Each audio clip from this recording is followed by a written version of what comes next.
Okay, Divya, for Voyage to Your Vision.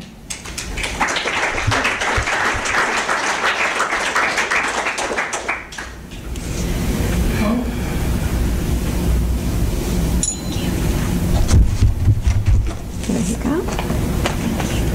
Should we get a photo?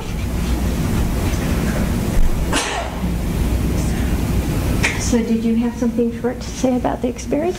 Yes, I had a wonderful experience, and I told this to Vicki. She made this experience so warm and welcoming. Oh, sure. There you go. I just wanted to share that Vicki made this experience such a great experience. I want to thank her from the bottom of my heart. And as far as this book is concerned, I got the time and the privilege to share my movement vision, which is the 111 Leader Project, which is, I will reach out to every one of you, is make one commitment to yourself, because as everyone said, we do not look after ourselves. Then give the seed of a smile, because you will make someone's day with one little smile, and then do a kind act. Thank you.